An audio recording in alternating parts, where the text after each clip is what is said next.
Welcome to Medway Voluntary Actions bite-sized best practice video on hosting accessible online meetings. The aim of this video is to share an overview of accessibility features that are out there to help support online meetings that are accessible to a wide range of people. We aim to raise awareness around the different accessibility needs out there and to share best practice ideas on how you can make your online meetings more user-friendly for people with different needs and abilities. We will also share a snapshot of the various accessibility features on the two main virtual meeting platforms, Zoom and Microsoft Teams. At the end of this video and in the links below, you will find a glossary of some of the terms used throughout and further reading options on accessibility features, as well as quick guides on setting various features up in Zoom and Teams.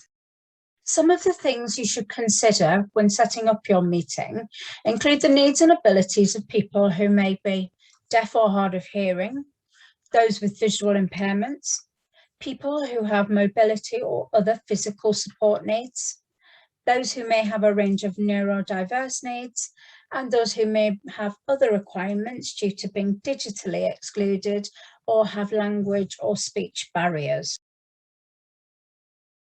You will find that the accessibility features on Zoom and Teams are very similar.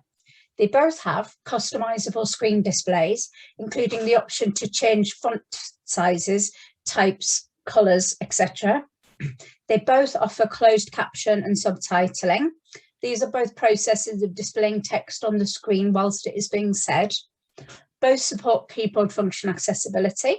Keyboard accessibility is a feature that allows users to have access to information or participate in meetings without requiring a mouse and by using various keyboard combinations instead.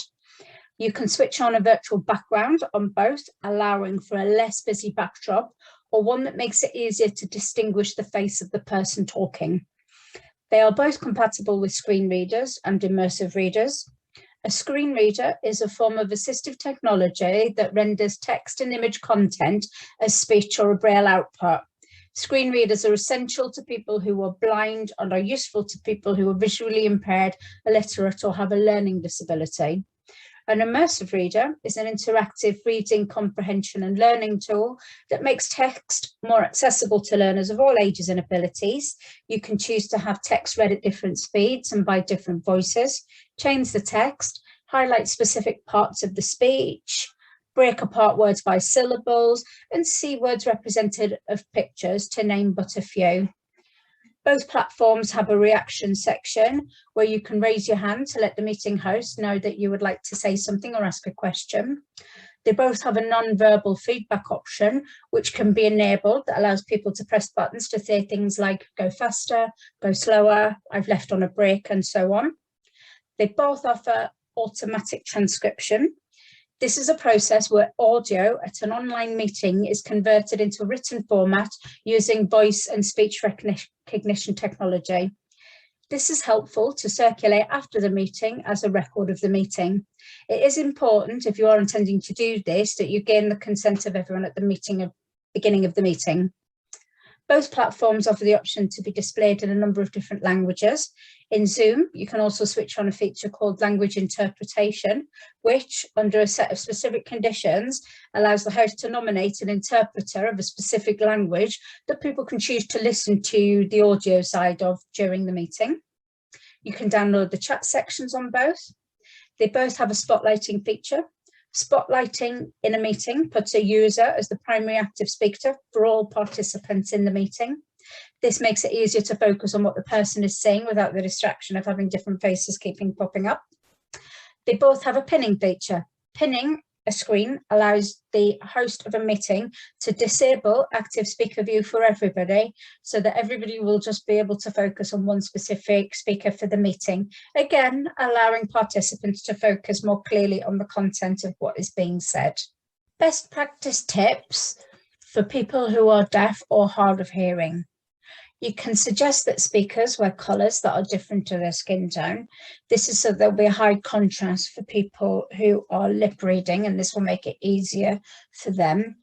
Ahead of the meeting, ask speakers to make sure that there is adequate lighting. This again makes it easier for people who are reading lips to see the speaker's lips.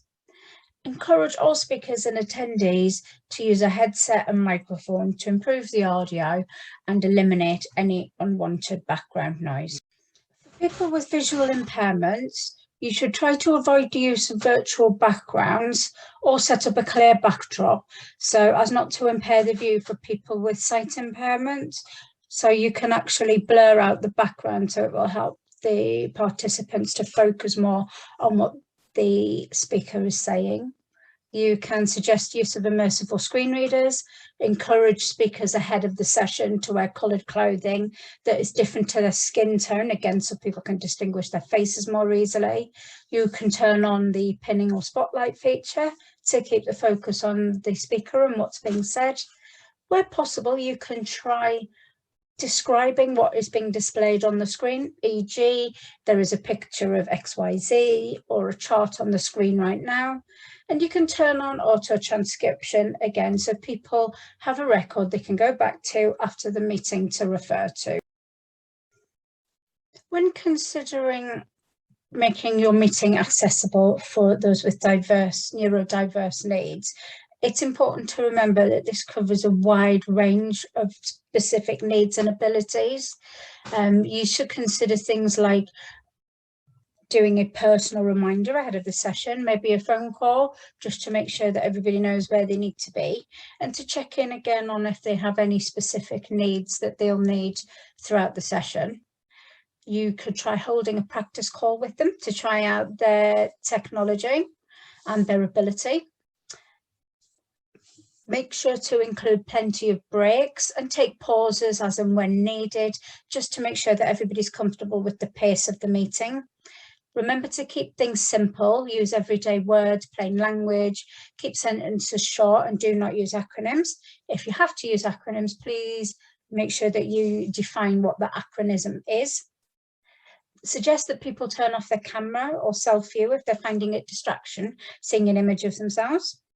Some events may warrant clapping at the end, but you can do this through the reaction section, or for those that feel the noise is too overwhelming for them, you could try a flat pause, which is basically everybody waves their hands around to say, yay, well done.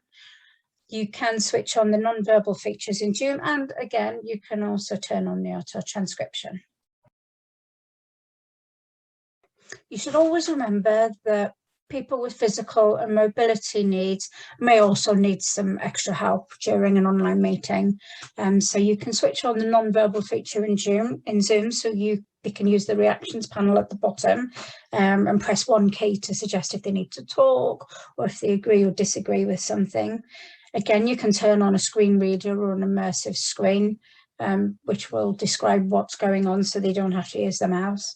You can use the auto transcription again, and it's important to share with them the different accessible keyboard functions before the meeting. Chances are they'll probably already know, but if not, it's always worth sending that through in advance, as this will allow them to navigate around a meeting without the need for a mouse. And you can always offer a recording of the session so they can go back and read it at their own pace. There are other people that may have specific needs when attending your online meeting, so it's important to make sure that these are considered as well.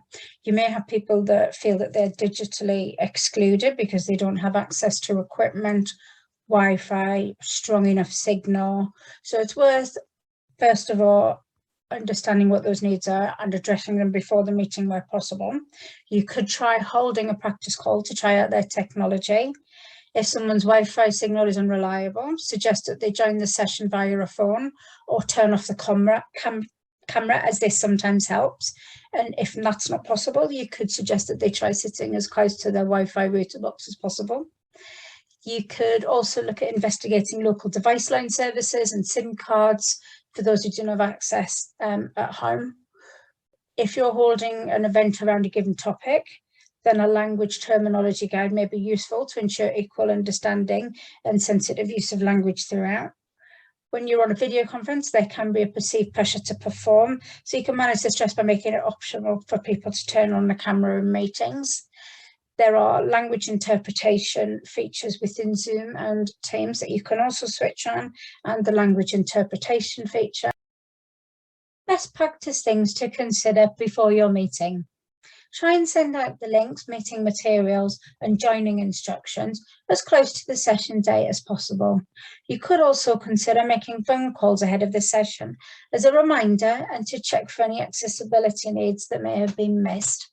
You can also offer a practice call ahead of the session, especially for those people that may be worried about using digital devices, are new to virtual meetings, or that are worried about their Wi-Fi signal. You should always try and keep groups to a small manageable size of, say, 5 to 7 people. This makes the session easier to manage, but it also allows for a more beneficial session for the participants. You should schedule regular breaks ahead of the meeting, add them to the agenda so that the participants know that they'll have the opportunity to have them. You could also consider using a second screen with your computer. A second screen means that you can see the participants while also being able to edit, share a document, a web page, or even keep an eye on the captioning transcript. You should also consider having a co-host. If you have a co-host, they can help people that have any additional needs while the meeting's still going on, so you can still chair the meeting. Things to consider during the meeting. Run through the various accessibility functions and ground rules at the start of each meeting and allow everybody the opportunity to ask any questions. All presenters should wait until the chair clearly hands over to them and then identify themselves each time and switch on their video to provide a clear view of their face. You should always talk slowly and clearly and use plain language to make the meeting more understandable and accessible for everyone, especially again those with learning disabilities and those that may have limited English proficiency. You should always avoid the use of acronyms. If you do have to use an acronym, make sure you explain it. And you should take regular pauses when speaking to allow people to catch up, and just check in regularly to make sure that the pace is still okay for everybody. If you're going to be using a presentation, you should read the slide title every time. You should let people know when you move to a new slide, and you should talk about what's on the slide. So not just the text, but maybe you need to describe some of the images, photographs, charts that are on there as well. Things to consider after the meeting. It is always a good idea to send your attendees a summary of the text chat and key points that were discussed during the meeting. This also allows those who need more processing time to catch up and to feedback further on any additional points. It's also a chance to ask if anybody missed anything. It's always a good idea to share the recording, bearing in mind that you'll need to get consent for this at the start of the session, and especially important so that all attendees are able to review what was being discussed and to go over any specific segments that they might have missed the first time round. It's always a good idea to share the auto transcription of the session as well. This is the version of what we would normally know as minutes. And you should always ask for feedback from your participants so you can continue to build on the support that you offer and make sure that the meetings are as inclusive as they possibly can be. To summarise, before the meeting, ask for people's accessibility needs and choose a platform that best supports those needs where possible. You should arrange additional support where possible and suggest doing a practice meetings beforehand to make sure that people are comfortable with what to expect. You should make the material that you're sharing at the meeting available to everyone before the meeting. This way they can familiarise themselves with the material and can follow the presentation more easily. You should always check with your attendees at the start of the meeting that the pace and volume that you're speaking in is accessible, and for everyone to mute their microphones until they need to speak. During the meeting, keep things simple, use everyday words, keep sentences short, and do not use acronyms. After the meeting, share the meeting recording and any supporting materials with all attendees afterwards. This allows them to revisit the points discussed in their own time. Over the next 2 slides, you will find a glossary on the various accessibility terms that we've used throughout this presentation. These notes will also be made available in the links below. Thank you for watching this bite-sized best practice video from MVA. If you would like any further information on the topic or support, please do feel free to get in touch on any of the methods below. You can also sign up to our monthly newsletter, where we'll send you regular information about local events